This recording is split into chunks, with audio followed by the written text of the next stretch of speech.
प्यारे दर्शकों, आज की इस गौतम बुद्ध की शिक्षाप्रद कहानी से आपको बहुत कुछ सीखने को मिलने वाला है, इसलिए इस कहानी को अंत तक जरूर सुने।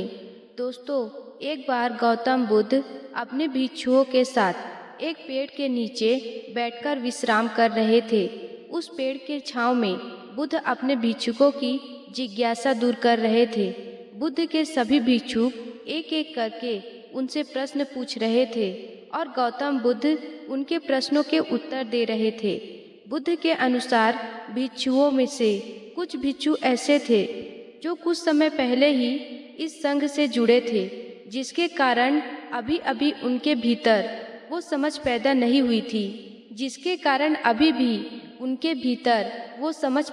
हुई थी जो गौतम बुद्ध के प्रश्नों को समझ सके।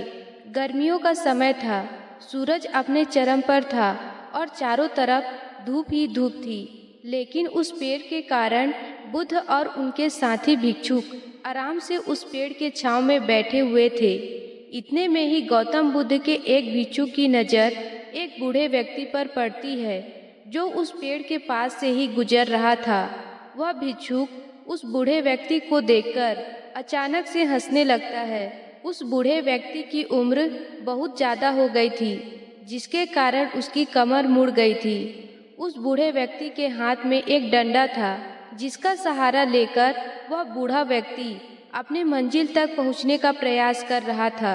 उस बूढ़े व्यक्ति का शरीर केवल हड्डियों का ढांचा मात्र था। अपने भिक्षुक को हंसते हुए देख बुद्ध उस व्यक्ति से कहते हैं, मेरे प्रिय भिक्षुक, कृपया कर हंसो मत, क्योंकि जिस व्यक्ति को देखकर तुम अभी हंस रहे हो वह कोई साधारण व्यक्ति नहीं है, बल्कि वह व्यक्ति इसी क्षण तुम्हारे जीवन को रूपांतरित करने की क्षमता रखता है। जो आज तक मैं तुम्हें नहीं सिखा पाया, वह यह बूढ़ा व्यक्ति तुम्हें सिखा रहा है। इसके द्वारा दी गई सीख को बेकार न करो। बुद्ध की बात सुनकर भिक्षुक बुद्ध से कहता है कि बुद्ध, मुझे क्षमा करें, मुझे यह समझ नहीं आ रहा है कि जो एक बूढ़ा व्यक्ति जो खुद अपने शरीर और अपनी बीमारियों से लाचार है, वह मुझे क्या सिखा सकता है। फिर बुद्ध उस भिक्षुक से कहते हैं कि ये बूढ़ा व्यक्ति तुम्हारा आवेश दिखा रहा है। जिस बुढ़ापे और लाचारी को तुम देखकर अभी हंस रहे हो, वो बुढ़ापा और लाचारी तुम्हारे जीवन में भी आने वाली है। वह बूढ़ा व्यक्ति तुमसे कह रहा है कि अभी समय है, इस स्वस्थ शरीर का सत्कर्म करने के लिए उपयोग करो।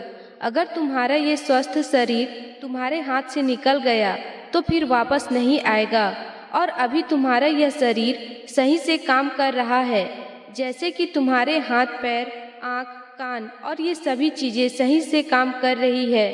क्या ये छोटी बात है?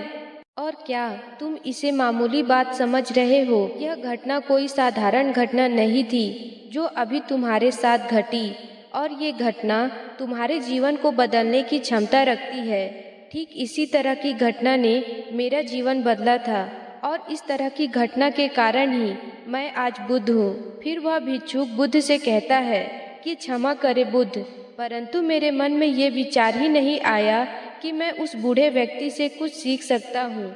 उसे देखकर केवल मुझे हंसी आ गई।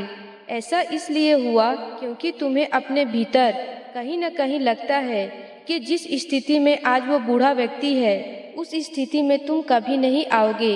इस बुढ़ापे का और लाचारी का सामना आज वो बूढ़ा व्यक्ति कर रहा है। तुम्हें लगता है कि उसका सामना तुम कभी नहीं करोगे, इसलिए तुम उस बूढ़े व्यक्ति को देखकर हंस पाए। तुमने इस सच्चाई को नज़रअंदाज कर दिया।